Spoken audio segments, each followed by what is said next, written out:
All right.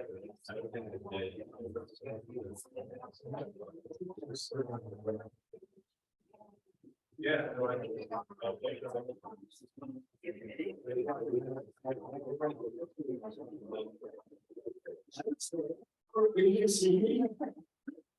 No, no, no.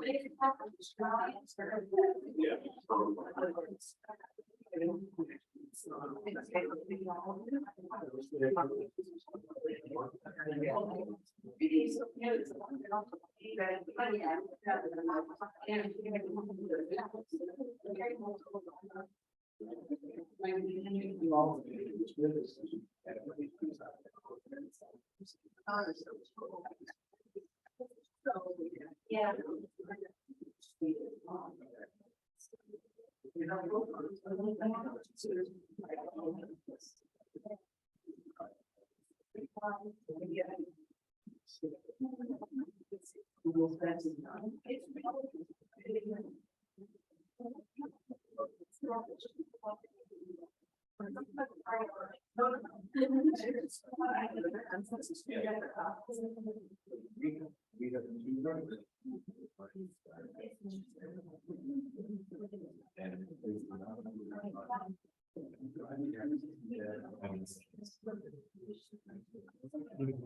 So no.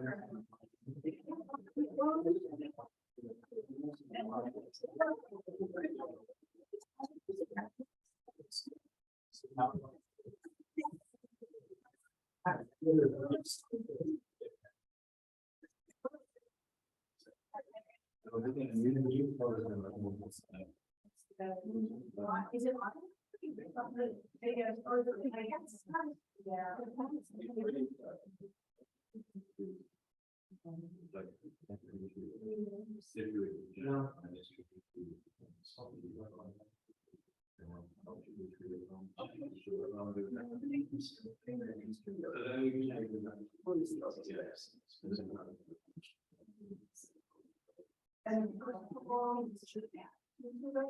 Yeah.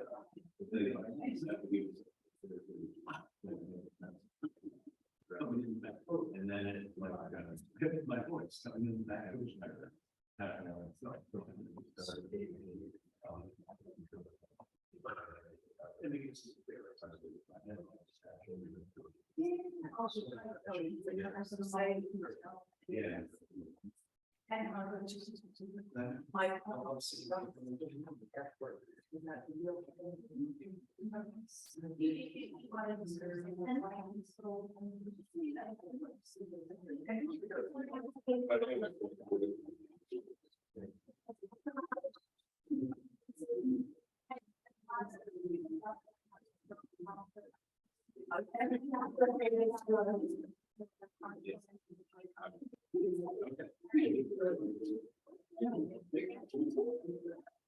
No,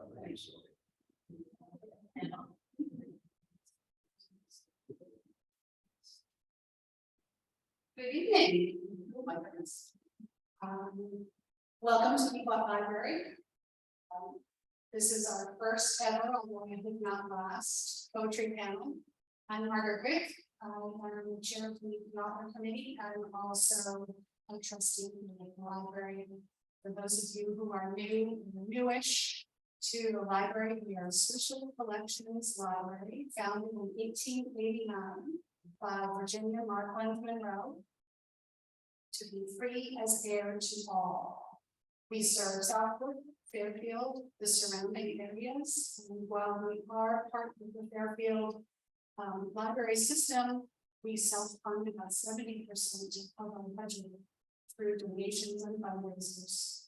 You can see our website for upcoming events. There are lots and lots of them, including more media things to come.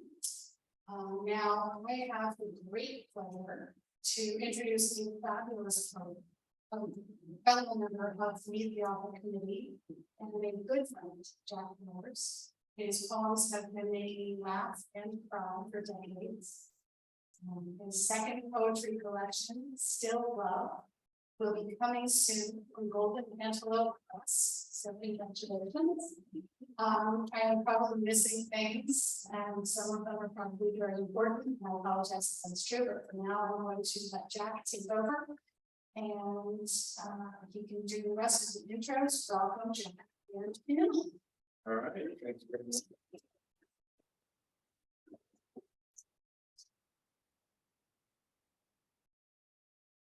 All right, is on? Yes, it is on. I'm just going to start out introducing the poets. Well, I'll just say Jesse Noyes McAtee, and Barb Jennes and Nicole Caruso Garcia. But we're just going to have each person. I'll introduce and you'll get to hear a poem from each. All right. So I'm going to start with Jesse, who is Westport's new poet laureate. She's a novelist and a poet whose chapbook, Jackie O Suffers Two Husbands. Published by Finishing Line Press in 2019. Her poems have appeared in Streetlight, Ragazine, and Wingless Dreamer. Great names for magazines. I love it. She teaches at Westport Writers Workshop and works at the Pequot Library doing communications and marketing. And in her spare time, she brings me to teenage children. There's too many things like that. So do you want to start with the poem? Sure.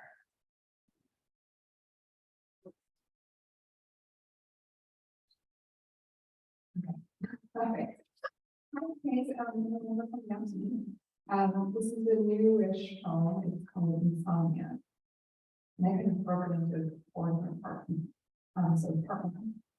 Liminal and a sheet of bubble glass, a sham solid, too chaotic to succeed in solid shape. A silica house at once asleep, at once awake. 2. From on high I leer into the frigid fishbowl of sleep. I watch the twitching black, pray for the correction. Please, melt my bones into a carbon haze. Smelt my mind into a mesh sleeve. Drip filter dreams from my gaze. 3. My body has become the lobster stalking the octopus. I can sniff the pliant flesh half in their sand. 4. Insomnia is the loneliness in a marriage bed, the unconsummated affair, the impotent lover on the sly, the ultimate ungettable life.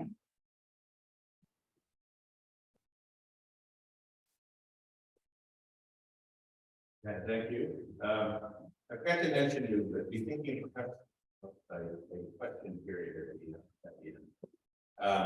So our next poet is Barb Jennes, is a former and I hope future classmate of mine from Jennifer Franklin's Year of the Book at the Hudson Valley Writers Center. We wrote the first draft of our books together. She's a Facebook personality and the poet laureate of Richfield. She's up there. Yeah. Usually poetry related too. Yeah. She is a poet laureate of Richfield, Connecticut, where she serves as poet in residence at the Aldridge Contemporary Art Museum. Her poems have appeared in the Comstock Review, Couple of Quarterly, the Night Heron Parks, and elsewhere. Her collection, Mammoth Spring, was a finalist for the 2021 Two Sylvia's Wilder Prize and the Small Harbor Press Laureate Prize. And her chapbook, Blinded Birds, was named winner of the 2022 International Book Awards in the Poetry Chapbook Contest. And all these books are available for sale and can be signed like that. So if you want to read us a poem, Sure. I was going to read a poem with people. I wrote it on October 25th. It was written in response to the school shooting in St. Louis on October 24th. What are we talking about? It's poetry.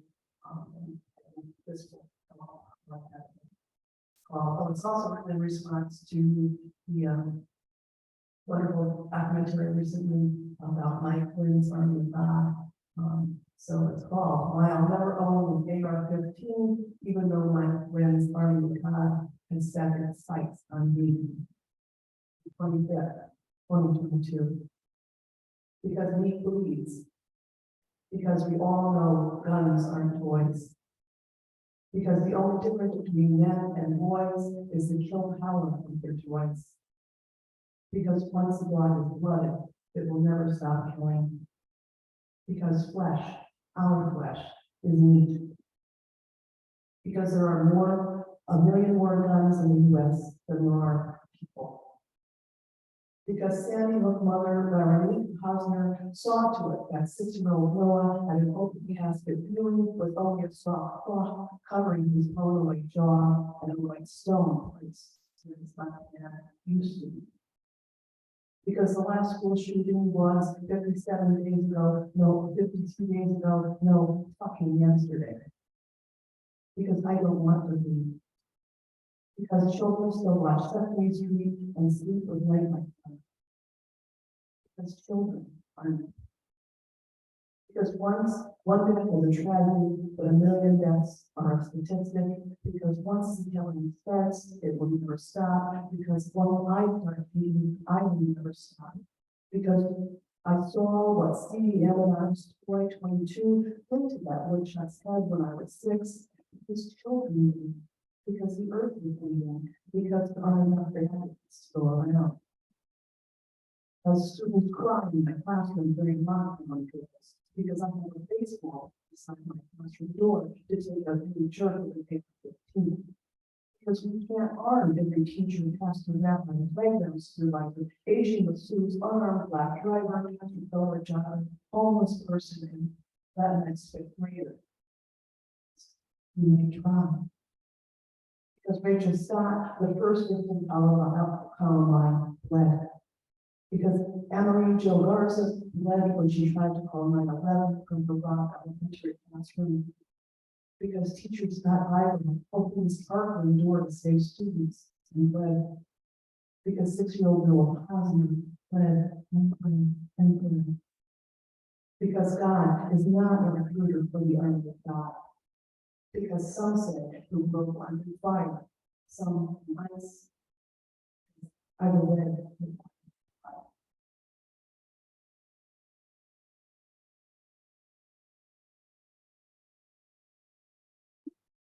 thank you. And our third poet is Nicole Caruso Garcia, who was in my writing group of Connecticut Writing Project alum. We have some Connecticut Writing Project alum. Her debut poetry collection, Ox Blood, right here.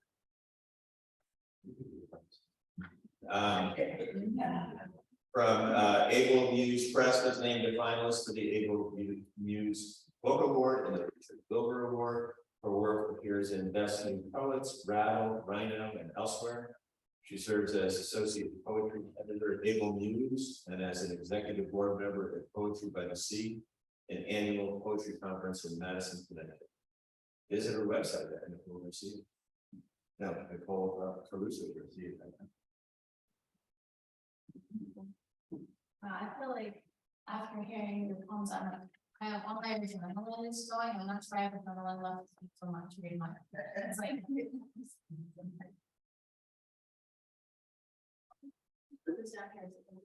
My voice. It's like it's not like that anyway. So you can never work. We need to write words. I can. It's right. I can hold a book and hold the mic at the same time. This poem is called Appraisal.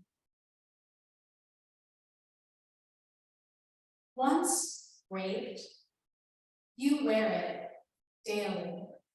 Learn to see the cut, the color, clarity, and caring. Each time you try to square asymmetry, it cleaves, reveals another jagged facet. Fool, you think it fits inside one poem. No, map with calipers and microscope, your story since you came to wear that stone, flawed and heart-shaped, bluer than the hope. Since you must wear it, hone it with precision. Leave your wrists unslit, the blood unbled. Woman, rise up from the rhinestone dead. Yet what can have a diamond? Nothing can, except hardest substance, known to man.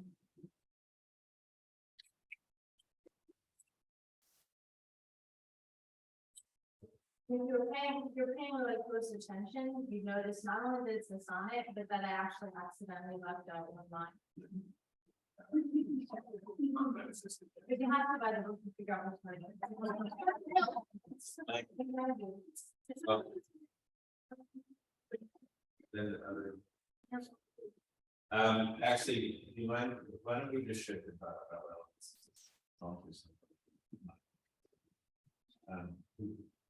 Who'd like to start? I'll go with you. Like all art, is politics. Poetry, is meant to change the world. Otherwise, it's just, verse, Hallmark verse. So I think almost every poem has either a very personal, relevance in terms of trying to change the world, the personal world, or also to change the world at large, either in terms of social justice or just environmental conservation. A lot of poems nowadays are taking that environmental edge and trying to impact our awareness of climate change, and through the beauty and the art form of poetry.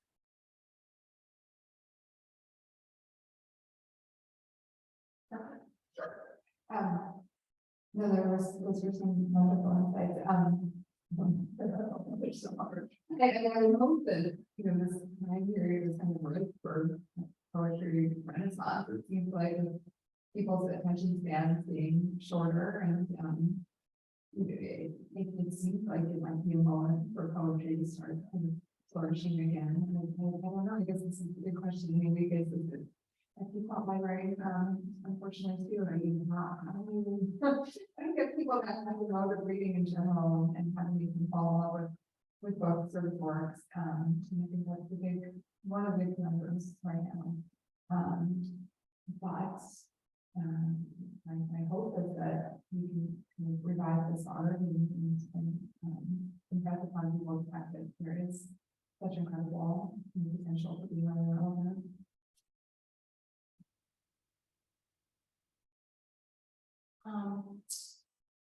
Well, building off the poem that I read, some topics sadly are always relevant. I mean, there's another poem in this book called The Oldest Cruelty. And you know, things like sexual assault, I think sadly will always be relevant. When I was thinking about the question about why is poetry relevant that Jack asked, I took it in kind of like both of you are taking kind of like a more concurrent contemporary sense, and I guess I was thinking about it more in general. And I thought to myself, well, like if poetry has a worthy goal and it achieves that goal, then it's relevant. Because humans are wired to try to make sense out of their existence. So I'd say that's a worthy goal. And at its core, poetry is a sense-making tool. That's what the editor of Rattle Tim Green had said once, and it kind of stuck with me, although maybe other people had said it too. And I don't think we're ever going to stop trying to make sense of our existence or be interested in how other people have done that. And when ordinary language, everyday speech is insufficient to convey what we're trying to convey, in poetry, we kind of find a Swiss Army knife tool. So the poem is the lens, and it's just as relevant as your eyeglasses. Like even if you just went to an eye doctor and he tweaked or she tweaked it only a touch, like I think you'd probably argue that that little bit matters. So even if a poem helps you see something slightly differently, or maybe something you didn't see before, I would say that that's relevant. And even the most like disturbing and despairing poetry, and I might argue even more so the disturbing poetry, really shows the hopefulness that humans have.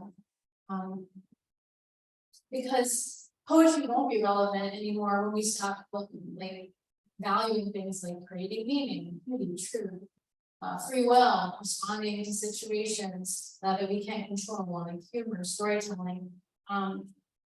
But especially the despairing poetry, like it suggests that despite like this ineffable grief or sadness, the poet traveled, or maybe more accurately, like bridged or straddled a great distance from being despondent to being hopeful that it is possible to convey what is ineffable. And like I write pretty much because I have this faith and know that I owe to poetic foremothers and forefathers who convinced me that that's, poetry makes sense.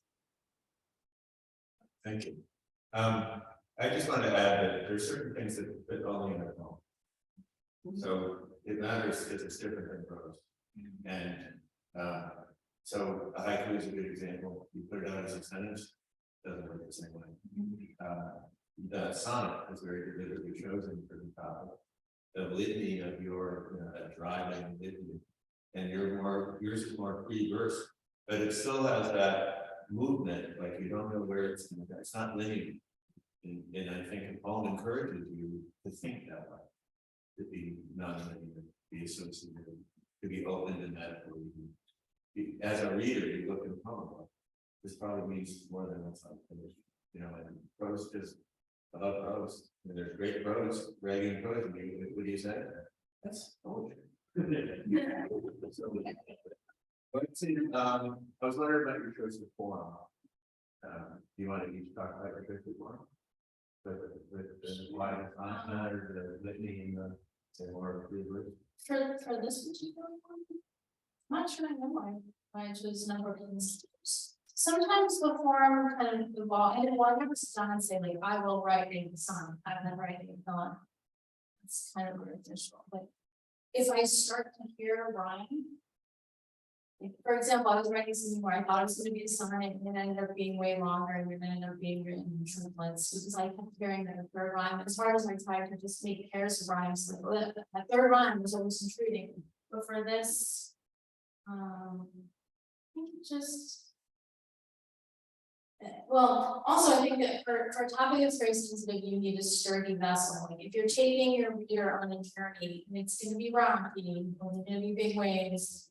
You have to make sure that you can take all your cargo there, and there's something, I think also kind of, if the audience can hear a rhythm and they know like that rhyme is coming, rhyme is very satisfying to our ear, but also like it maybe puts them more at ease with a difficult subject because it's like this neat little box. And it's not like they know what to expect, but there's just order. Someone who had read my book recently said something like, oh, these poems like restore order to a fractured life. It's like, okay, so that's what I was doing. Like, no, I was just like writing these poems. Here's this guy, like, let me educate you about what your book is doing. I said, what a gift it was that you said that. I was like, oh, like that does feel like God's probably would have been something I was supposed to do. So the order. The litany, as you call it, the fancy poet words, anaphora, we have a repetition of a word or phrase somewhere, either at the beginning or even at the end of the word.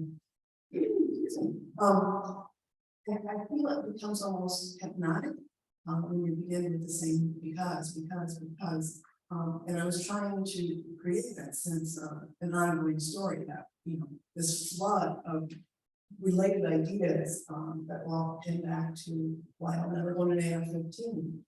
Some have worked, some very little, and it just, that is, as you said before too, the thing about poetry is the way it uses language. That's the huge difference between, I think, between poetry and prose. Like you said, Jack, sometimes you read a book and go, oh, that's poetry. So it's just the form chosen. Sometimes the truth of itself, as Nicole said, you don't really sit down and understand it. But there are many forms that either become hypnotic, as I said, or like you said, a nice information box. And the repetition of lines sometimes in certain forms, entire lines will come back repeatedly in different positions in the poem to drive home a point that the poet is trying to make. So. And I love how you're formed with a bit because like it is creating that structure and making that sense out of this situation, because if you were to try to like link all those things together in a prose type of way, like the way we respond to tragedy is sometimes very fragmented, and so those fragments like that enhances the meaning so much. That's my opinion. Yeah, I never sit down and say deliberately, this is going to be one form or another. And it's relatively new to poetry, and I'm going to be working on it for 4 or 5 years. So there's some kind of touch on it basically says to prose poems, or I do like the good enjambment, which is when you do make your library to kind of capitalize on the fact that you can kind of like break down the line and let it linger and an intriguing or fun response. Although it's really hard to achieve great enjambment for a longer piece, because I think you kind of like hit mark on some way, mark on another. You know, there are some line breaks that just don't really make as much sense as others. But I think it's very satisfying to your cute little ones here and there. So in my poem, you can't see this, or I was reading it, so you couldn't see this, but I tried to kind of use enjambment to play upon, especially in the first stanza. That it's a poem, as you'll remember, about insomnia. So, for instance, the first line is liminal and the sheet. So I tried to kind of play with sheet. There's a little bit of sham in there with words that don't mean that really captivating because of the poem about insomnia. Yeah, so I think the reason I chose to make it in this form was just to talk about it in these moments, but it was my moments too. They also are not going to put a poem for me, and then if it's not going to be around Janet.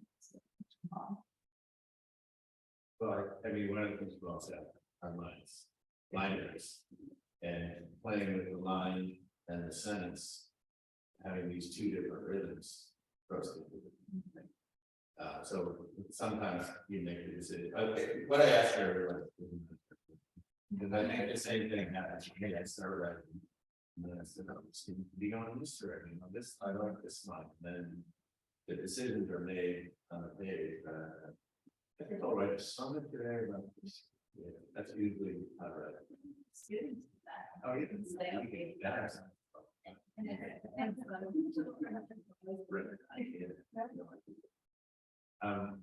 Do you want to go back to that other idea? Can we do this version of how we can do poetry? You know, poetry versions. Well, in college, I thought I might be a major, a science major, or psychology major, something like that. And I wasn't really into English. I didn't like it so much in high school. Although when I was a kid, I loved some Silverstein, you know, listening to rap and stuff, and the rhyme and the rhythm was super fun to me. Or I like making up stories in my head. But in college, I had to take an English elective or two, and I thought, well, look, take that. You know, I'm not gonna have to read that much, and write that much. Because I was young for my grade, I was a slow reader. I still am a slow reader. So I decided to take a poetry class because a friend of mine said, "Oh, you have to take poetry, the poetry workshop with Dr. Hugh Bridgeford at our university. That's where we work." And so I took that workshop, and then I was blown away by so many of the poems she was sharing. So one that really stuck in my mind was "Wanting to Die" by Anne Simpson, because it was so matter of fact. It was so chillingly matter of fact, and and to say something that was so difficult, and just have the poem be so strong, and that blew me away. And it also proved like, oh, you can have something very difficult to say, and saying it might be really difficult. It might take years to say it right, but it's not impossible. So don't be lazy and learn how to do this. If you want to say what you have to say, then you have to learn how to do this and learn how long it takes to perfect it. But it's not impossible if you really. So then I was like, oh man, the joke is on me, because I'm so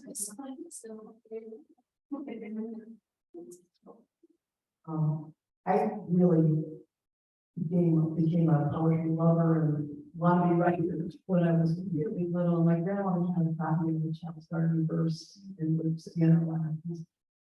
Big plump leg and a big soft bosom. It was very, very comfortable, and she was reading poems. I was so swept away by the meter and the rhyme that I would think of rhymes in my head and sit down. And before I was pre-writing at this point, I was maybe 3 or 4 years old, and sit down on the steps with pencil on a piece of paper and scribble. That's the poem. So, and that I continued with the love of poetry all through my elementary school, middle school, high school, with the poetry rooms in high school, and in college. Poetry was, well, creative writing, the emphasis on poetry was my major. And then I went to real world and stopped writing poetry for a really long time. And it was really when I got back into a clerk writer, copywriter, and editor.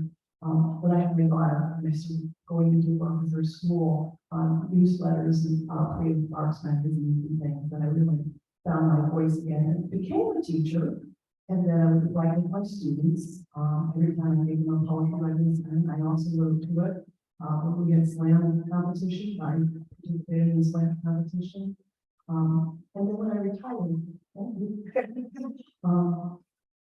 the timing was new because my daughter, my 2 last years of teaching, my daughter was struggling with addiction issues.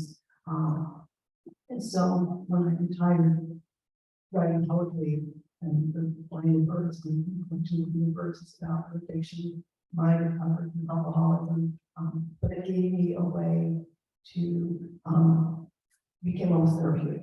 It gave me a way to heal, to express all those feelings and all that doubt and all that anger and all that worry, and yet maintain hope.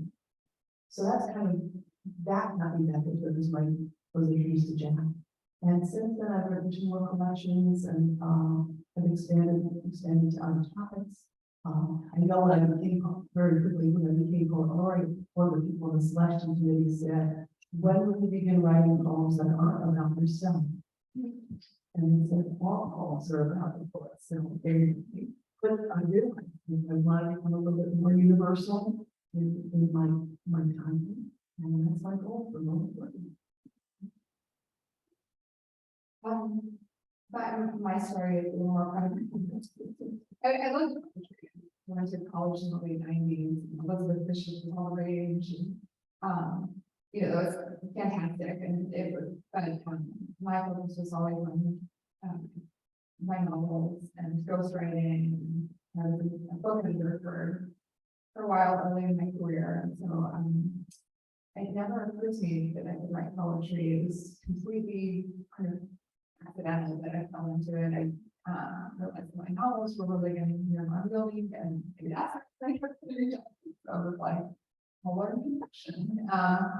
And then all of a sudden I really liked working in shorter forms, and I liked, I still, you know, the goal was to have a law for project, and then during the fallow period in between to write a lot of poetry, not really satisfying. I mean, when you're writing a novel, you're married to it for like 2 or 3 years, and versus a poem, you can feel like you did something with your time, and you produce something that really satisfies you, and you know, ideally in a couple of weeks. But it's all out of everything. So, I don't think the thing, but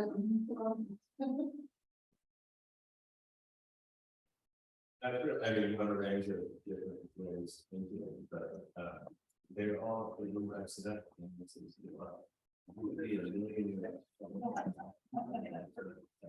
but I had a similar experience with my physics teacher. I did, and I thought, oh, you can be fun in the home.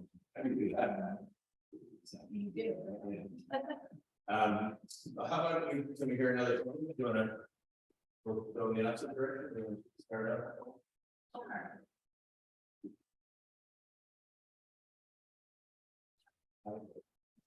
Is that right? That's. Or not.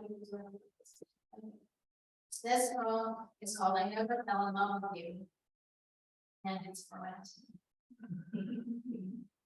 to fall in love implies a lack of choice, as if I were cartoonish, melancholic, and love and open manhole to avoid. To fall suggests a kind of loftiness that I began in some exalted place and not the area of my loneliness.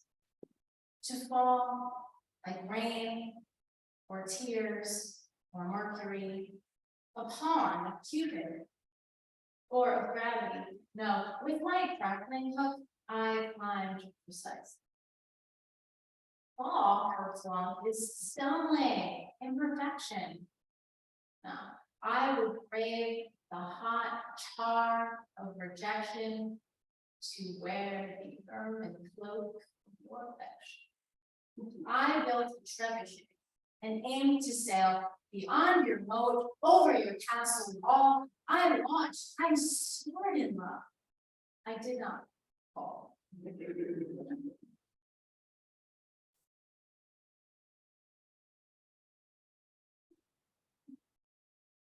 This is from William Bergerson. It's really a family history verse, as I mentioned, about addiction and confession. This is my introduction to what would eventually become a solid path of alcoholism. And it's called Every Bad Thing That Ever Happened to Me Happened when I was drunk. Every bad thing that ever happened to me happened when I was drunk. I'll say in retrospect. But right now, I'm 14 and 3 beers into a stolen 6-pack, kissing Teddy Briscoe, whose tongue trembles and throbs after mine, who's smart and sweet, and who pauses a moment to take off his glasses and bed them in the warm grass beside us. Music from the firehouse tea house echoes across the lake, and while we kiss, it's like the moon saunters across the sky. For the first time in my life, I felt normal. That's what I'll say, what we all say, giving a speech at the AA celebration honoring our first year of sobriety. But for now, it's true with a capital T, and the believing reward meter in my brain is setting off alarms, lights, bells, laws. When my father picks me up at the firehouse hours later, he asks if I stayed in the trunk. I want to tell him the truth. I want to describe the feeling of tumblers falling into place in a safe door, of rockets released at last from gravity's dark hole.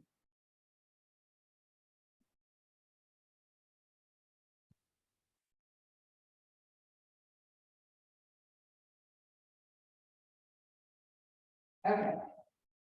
I'm gonna read, Jackie O suffers 2 husbands before she claims someone else's. The dynastic one comes first, the wooer a moderate, possessed with tapeworms of desire. Jackie, once debutante, now overripe at 23, has descended from a similar breed. She thinks she can will herself into blindness, enabling her to light the moon upon his mind. But her husband is amoronic too. He steals into bathrooms, courtrooms, wherever his white cane guided him. While still zipping his fly, he sends dispatches to the Hollywood siren, the Swedish gentleman, the intern. In Dallas, he leaves her drizzled in insulated screens. Jackie becomes a librarian with his unthought thoughts. A statue seeks a base, and Aristotle paints an ordinary man, ugly but intact, a cantaloupe. He's beholden to habits, schedules. Yes, she soon learns. He liaises with Maria Callas every Monday evening at 10.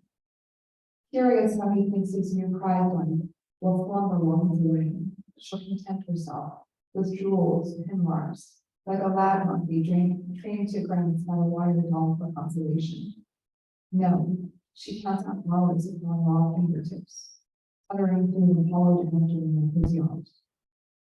Jackie resonates toward death. Her breath smells of lilies, Aristotle's thought erasure that could bury him. Maybe she should fold into herself, she despairs. A man named Maurice emerges, mannered, married. He brings her stalks of blue hydrangeas bound in silken cord. He praises her equine eyes. He cantillates her name. Sliding a finger down the tuck behind her knee, he whispers a reminder to them both. Breathe.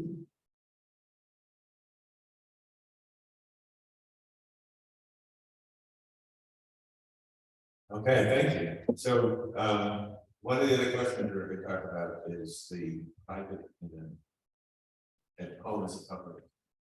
At least the way we're presenting our homes. Some people wear the homes. They didn't. But how do you balance that? How do you deal with it? There's some pretty private stuff in the first 2 homes. We heard a lot of private stuff about Jack. So we'd let them there. I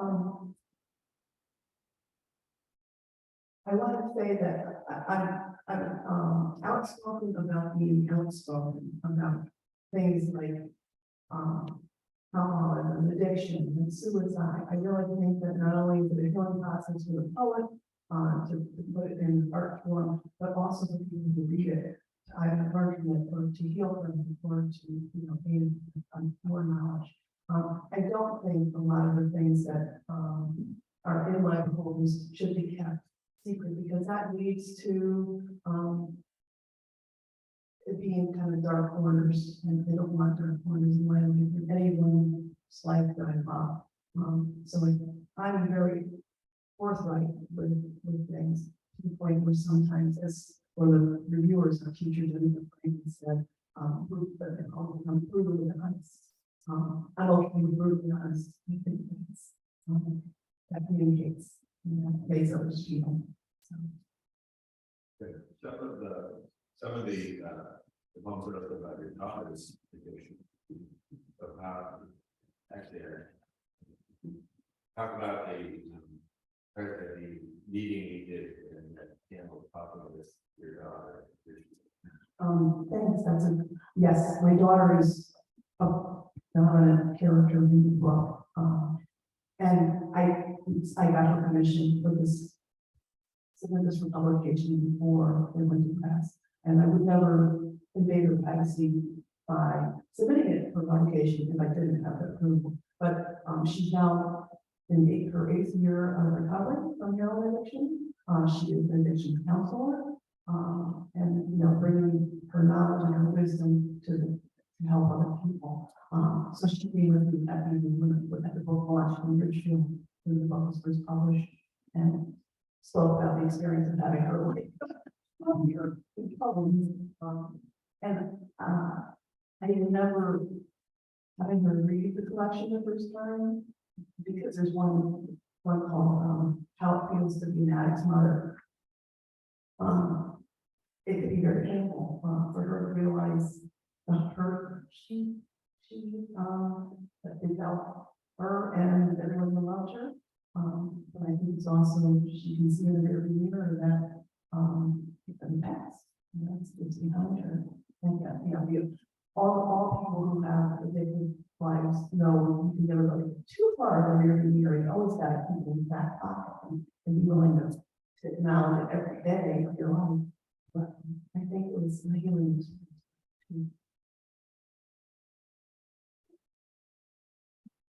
Yes. I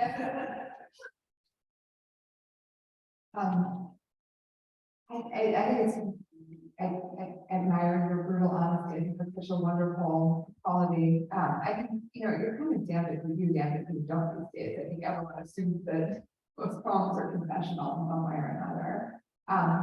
I tend to try to obscure some identifying details. A lot of my poems have to do with very like middle-aged concerns, like unrequited desire when you're in a married state, or topics that my husband probably would prefer I not touch, but stuff on my mind a lot. I think there's some awkward moments, especially with my in-laws. There was actually, unfortunately, I had a sad experience with my daughter because I wrote a poem that was published in here. And I don't know what I was thinking when I submitted this for publication, because I think I didn't expect these poems to get published in the first place. So I just kind of threw this one in about my daughter. And to my mind, it was about the conundrums of parenting and realizing that your child is just this totally separate being that you don't even really understand sometimes. For her, it was slightly hurtful to see it in print. I didn't mean for it. I think I was in a phase where I was kind of like, don't be sentimental. You're about people you really love. Just be really flinty and forensic about real look at them. But for a kid, that was a little hard to take. But she got over it. I don't know, I guess the price you pay for when your relative is a poet. Unfortunately, I think there are these uncomfortable moments, whether or not you intend it. Hopefully everyone appreciates it. Especially when you're starting out, I remember reading. And then when they started getting published. I really thought I lie in my son following very recently. Yeah. That's my story. And we get a clear explanation. Yeah. But I've learned on my own.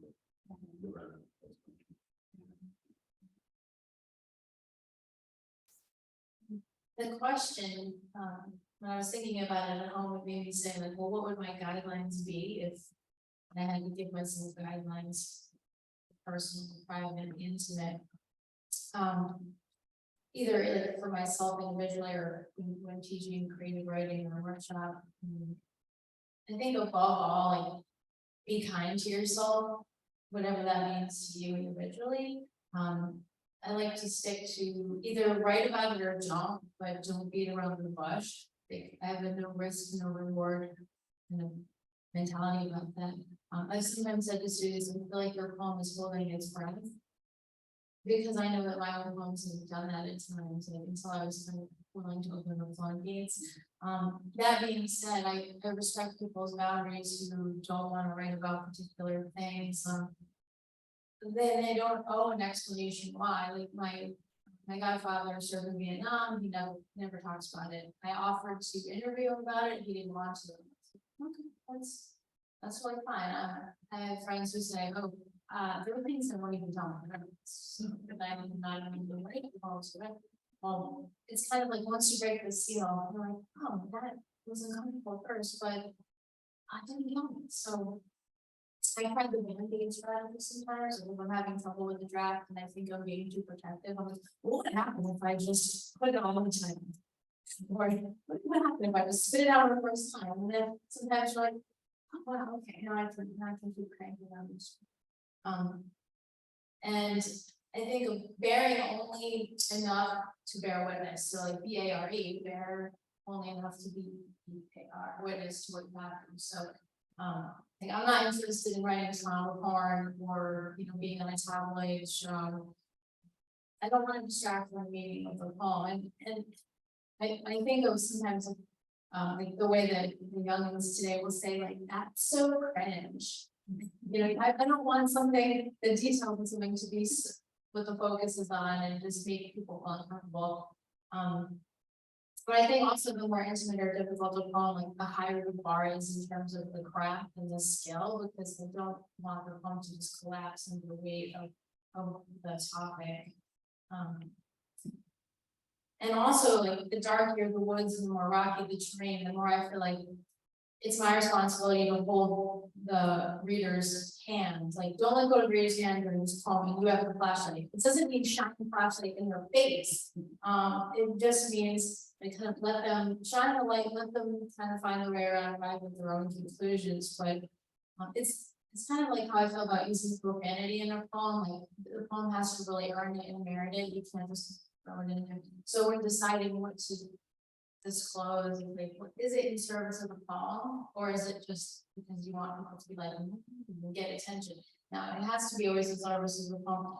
And then also I try to like follow the advice of one editor, which is write the poem like you could have written, because what am I writing about? Things that no one else has ever talked about? No, and people have written about these things before, but what makes it different for you? Like, oh yeah, the world really needs something wrong. But my husband was excited to use a Traeger shade in this one. He's like, oh, there's a capital. Oh, so he was excited. And then also, if I'm writing about from like personal experience, poems about writing, it's our experience. I try to provide variety in terms of the format I'm using, like maybe a sonnet, Sistine of Bellinellis, and experimental form, but also kind of maybe write from some other points of view, even though it's still my opinion. It's like I have a poem where the person is Snow White speaking, or so I use fairy tale like myth where I use the Philomela, or even like the perspective of an angel, just to kind of mix it up. And also just be sure not to like claim the identities that aren't our own. I think it is tricky for I don't have kids, but you can't even imagine how hard it is to like write about your kids and like kind of make those decisions. Because I feel like and I consider some people want you writing about this experience, but if something is also kind of my experience because I was in a situation with someone, then I feel like, well, part of this is my experience, and try to write about my piece of that pie and not kind of trample on their piece. But that's hard because there is some overlap. Like you might be providing some facts, but then just try to do so in kind and talk to the person who also experienced it. My wife, often when I'm reading some of the earlier poems that I didn't hear from first, Yeah. I can hear her in that. Yes, I think she should have a lot of my favorite. Your poems feel like the different forms, and you said different voices seem like it feels like the way that he does sometimes. Like I'm trying to get to this and trying to get to the part of this. Did you find it was therapeutic? writing either at Barb, about that, you might, if therapeutic at all, your experience.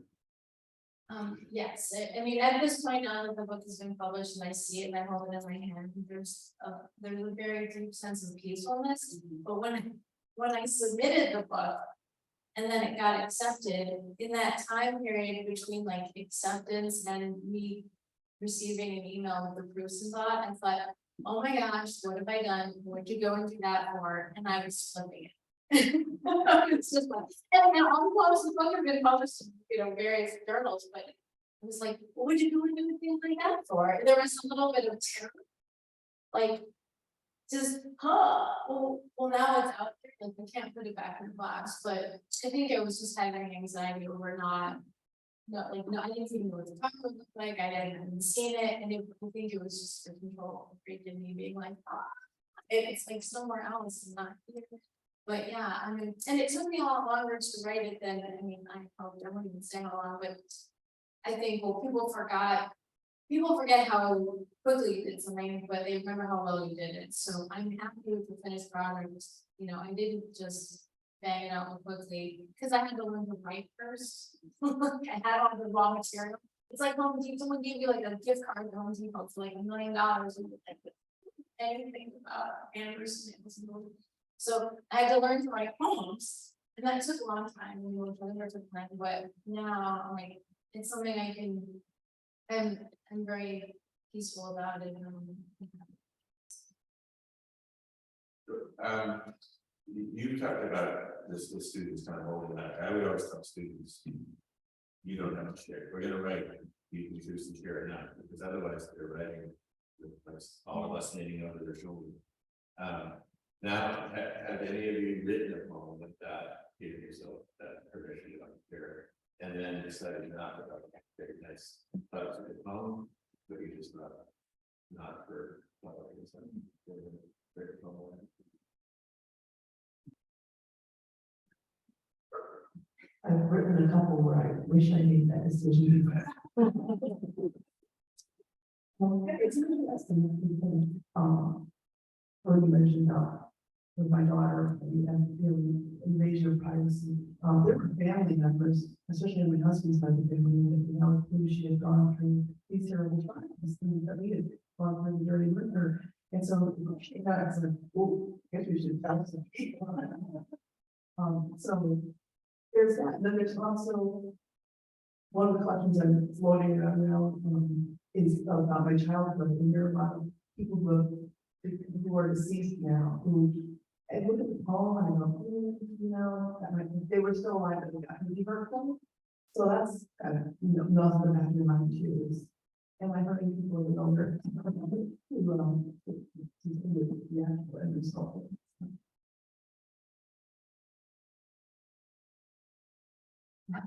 And also why we publish these there as of yet to in the position of having a whole slew of poems that are. I gotta push everything that poem. I don't think so. I think there are certain things in my life that I haven't really allowed myself to touch quite yet.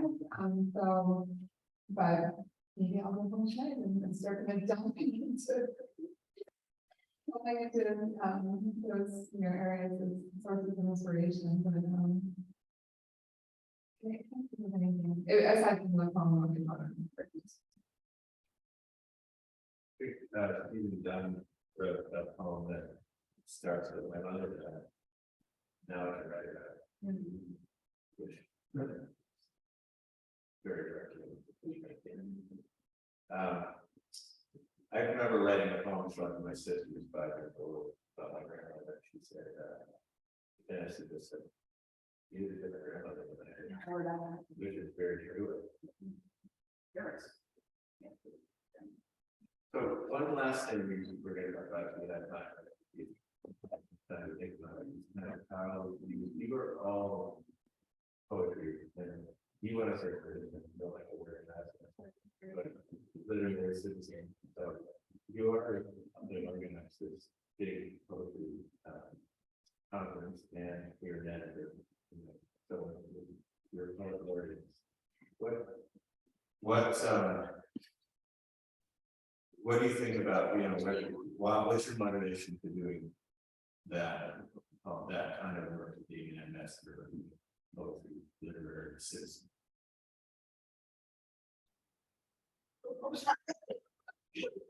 I'll always go first. Which caused a lot of problems in the teen years. I really think that, people don't realize that they like poetry. There are a lot of people out there who had the terrible experience in high school with Shakespearean science, they were, the terrible paper progressed in college, where you didn't have this interpretation of all your interpretation, C minus. So I think there are a lot of people who are hungry for it, especially now that contemporary poetry is so much more accessible.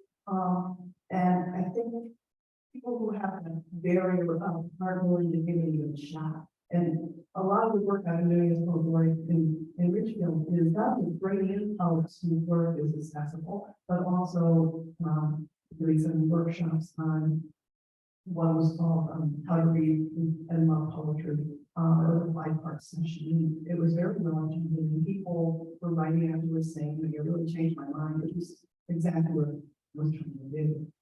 And then for the people who like poetry, I mean, the town where I'm in is the first cultural district of Connecticut, Richfield, the first cultural district, and we have dance, and we have 2 equity theaters, and we have all sorts of the Richfield and all these wonderful things going on. And poetry is a piece of that, and we have the college convert. Poetry is that it is an important cultural element in our society. So it's a gift to bring it to the public.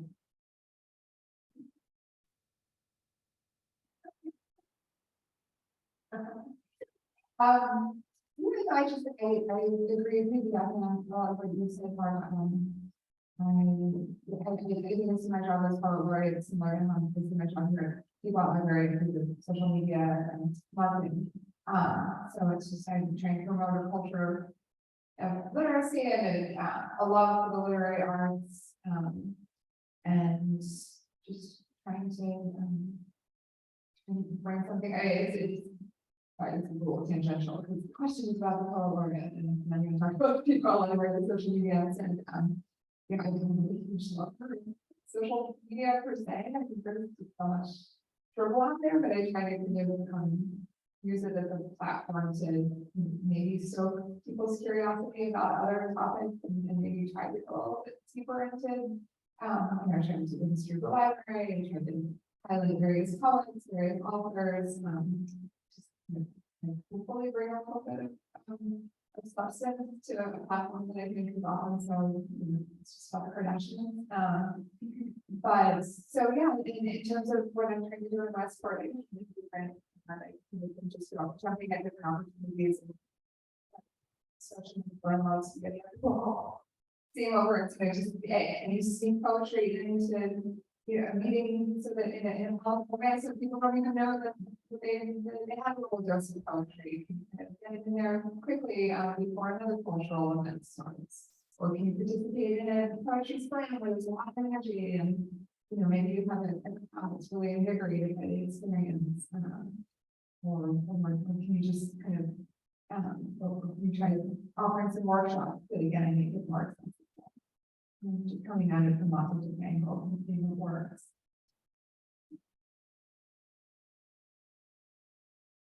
So my involvement in the poetry community, part of that is through Poetry by the Sea, which is a conference that happens annually in May, the week before Memorial Day. And I became involved in that, I think around 2017 or 2018, when the founder from Richmond asked me to be on the advisory board. Since she was my college professor, my mentor, and my friend, I would basically do anything she asked me to do, because I thought, well, everything she touches, I was like, wonderful, so you want to be a part of this, right opportunity. So then in 2020, Kim passed away after very, very rapidly moving cancer. It was so sudden, but the advisory board members wanted the poetry conference to continue because it was just so wonderful. one student who came described it as Elysian Fields on Earth. I mean, it's an adversity center in Madison, right by the water, right in Portland. It's a great atmosphere. The community is so nurturing there. So we thought we cannot just abandon this wonderful conference the Kim has created. And so, and after a lot of kind of legwork and technical things that needed to be done, we had found a board and keep going. So that's what we've done. And the year that we didn't have it because of the pandemic, we had an online tribute and spring celebration, memorial to Kim. And last year was the first time we recongregated in person. I was so glad to be there. I came on board because it's something Kim asked me to do, but I'm continuing it because it's a wonderful conference that I want to see continue to thrive. So I really never imagined that I'd be doing this, that I'd be serving on the board of this poetry conference, but I absolutely love my teammates and Evans and Lynn Stern, and they make it possible. And then in terms of being an associate editor at Eagle News, I forget what year it was, but at a Poetry by the Sea conference, I was in the audience of an editing panel, and I was sitting next to Alex Puffle, who's the editor, and he asked me, have you ever considered doing some editing? Like, he had an opening, and I thought, well, what, me, what? And then I thought, well, what would Kim want me to do? Kim would say, the answer is always yes, when someone asks me to do something like that. So, and Alex Puffle was wonderful. He's just a lovely man. And so I love working with my team there because the magazine will use the types of poets who publish in it. I always admire the writing and to be able to help continue bringing the writing to people. It's something I wanted to be a part of. Thank you. So we had promised time for questions. Does anybody have any questions for our panel? Good morning. Oh, good. Yes. Well, it was really great. And audio thing. Should do it. I should do like a Phil Loving.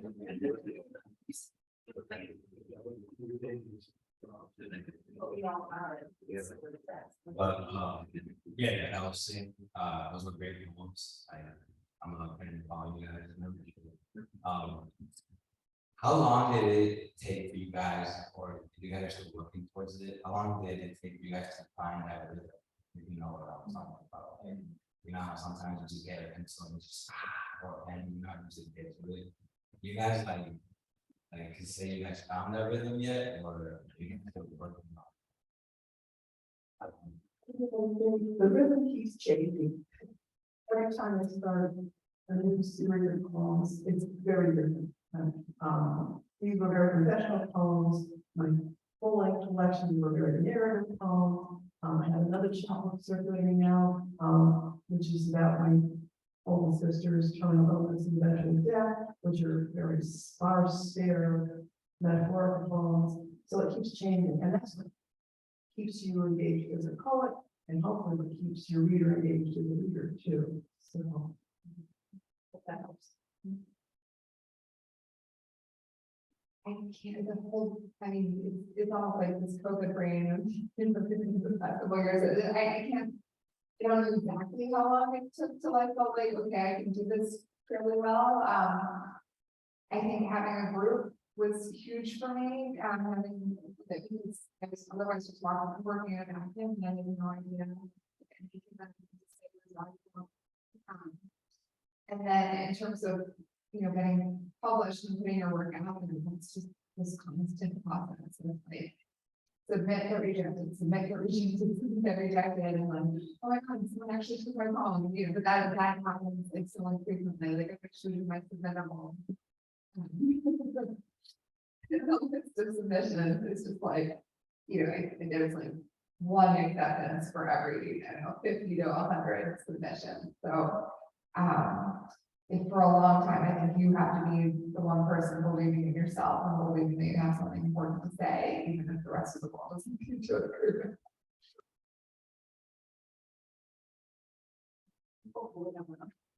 When you say rhythm, do you mean like the rhythm of, like, I'm writing a poem called like, oh, to the rainbow, and like the rhythm for this poem I'm writing today, or do you mean like in general? Of a poem? I think it's like. The most part, I've been boxing for the past like 5 years, so like I can finally say that I'm at a place where I found my rhythm. The footwork.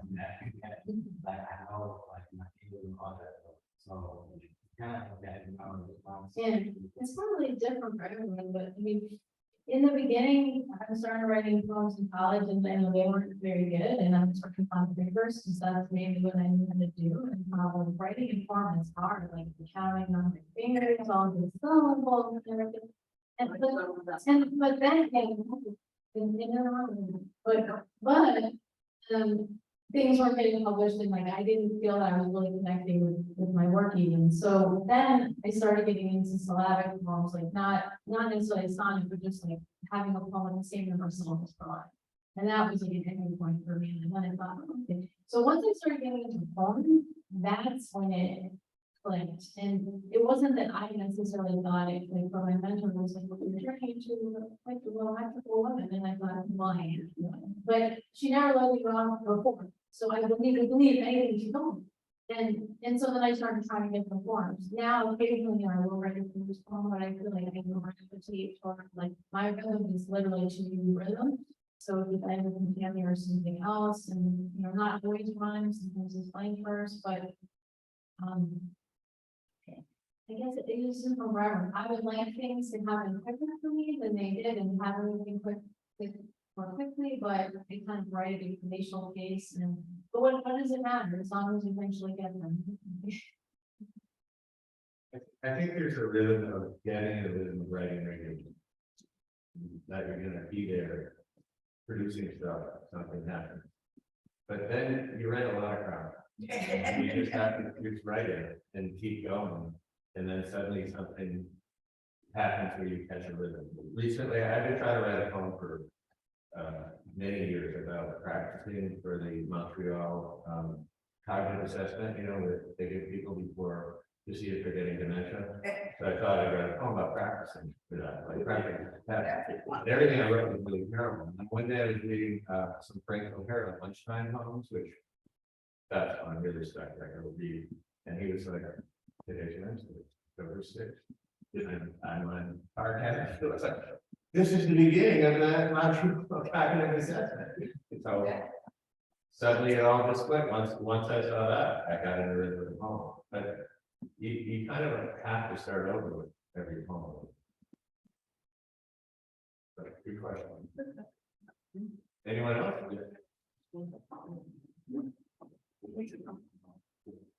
You talked a little bit about a check. It's like the Institute, we each have a poet hero. You have someone that really, it's the well you go to when you need to be replenished.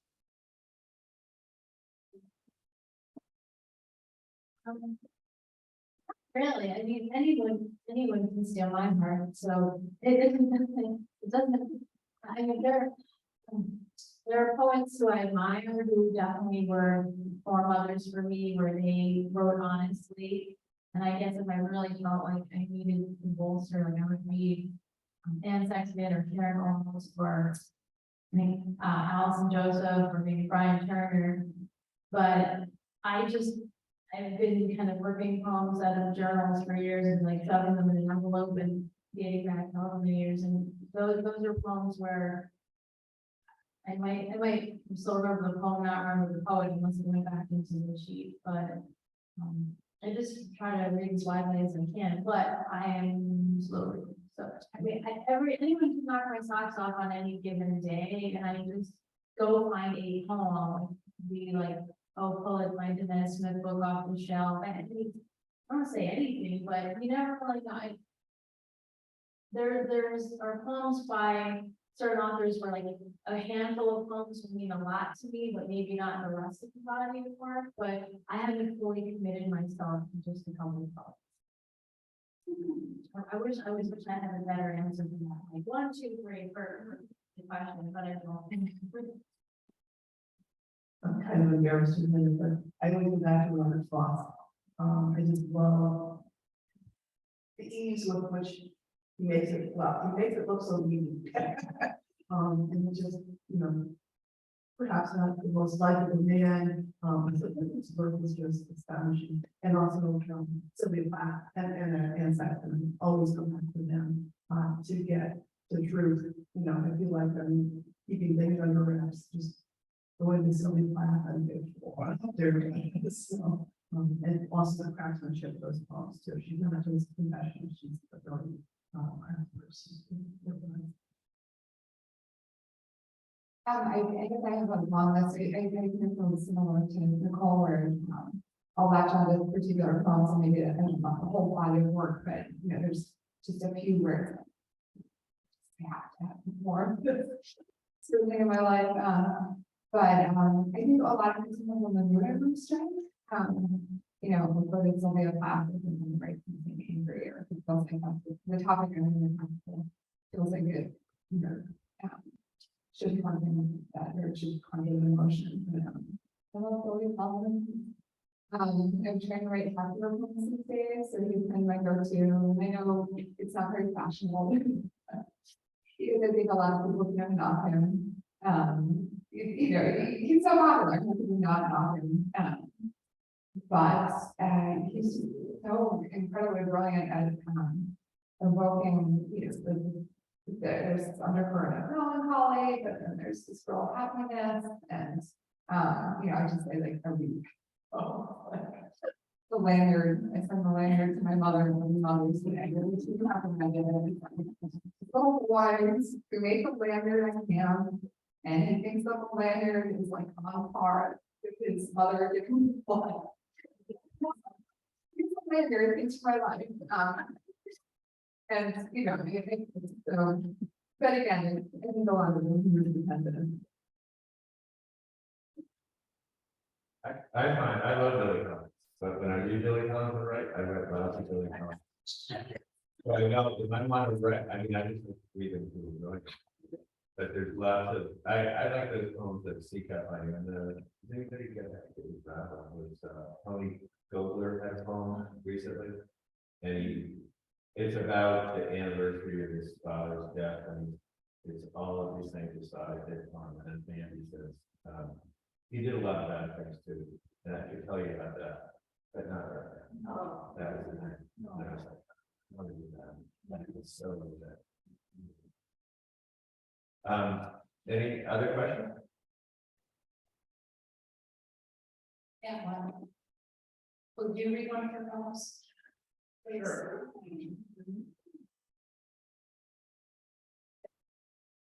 This is collection number one. I didn't ever think, when I wrote this, I thought, oh, I gotta post it, that's it. I gave it, put it everything in that. So the idea of having the second one is so weird. Thank you. Can I read two short ones about a mom and a dad poem? You're in charge. Okay. So, first one's called Bonehead. My mother signed notes in my high school lunch bag, love Bonehead, long after we could talk of love. She laughed at the sound of the word, the cartoon image, and love elevated Bonehead to a tender ache that reached across the gap from weary mother to weary woman. She hated lousy, the meal, but to her Bonehead sounded gentler than idiot, dope, moron, creepy. Although dope required a softness, my father, deep in his dementia, asked after a long day of song, cake, and tears from my 5-year-old, whose birthday is it? And my mom, the skeleton herself, after a year and a half of waking to find him dressed in 3 polo shirts on damp July nights, or hiding the markers so he'd stop writing the names and the photos of the grandchildren and said, "It's Will, you go." And we all laughed, the exhausted appropriateness. Too tired for going, she took it up a notch. And we all appropriated the word we used when loved ones were us down to the bone.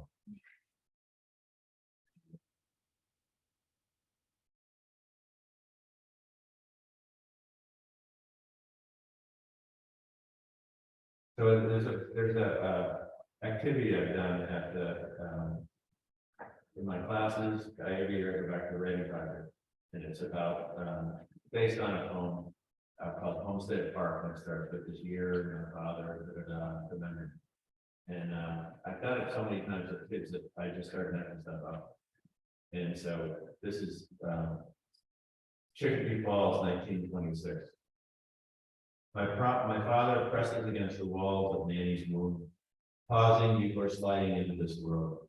Nanny flinches from the doctor's icy stethoscope in the drafty house as Pop waits in the living room. Whiskey and cigar ready for the doctor's call, he hopes of. It's a boy. Eileen, now 2 3/4, listens, her ear tucked to the hallway wall. She's told Dad about top drinking and gambling, about the movie theater, won the poker game, and lost weeks later at a boxing match. He's felt the steady rhythm of Nanny's long shifts to carpet factory, and heard the doors slam after Pop's empty days of door-to-door sales. He vows not to cry, not in the cold air of today, not ever. He vows to grow fast, move far. Out the window, stubborn leaves cling to the elms, a sliver of moon hangs in the November sky. It's 1926. My father relaxes his pressure against the walls of Nanny's womb, rolls over, crosses his arms, closes his eyes, says, ready. I can't get in trouble for that. All right, I think we're done. Are we all set? Does anybody else? We have books here. If anyone would like to purchase a book, you've got the features of how great these poems are. I'd like to thank you guys for this. This is great, and thank you actually for hosting us. Thank you very much for all of you for coming and for doing this, and hopefully this is the first event.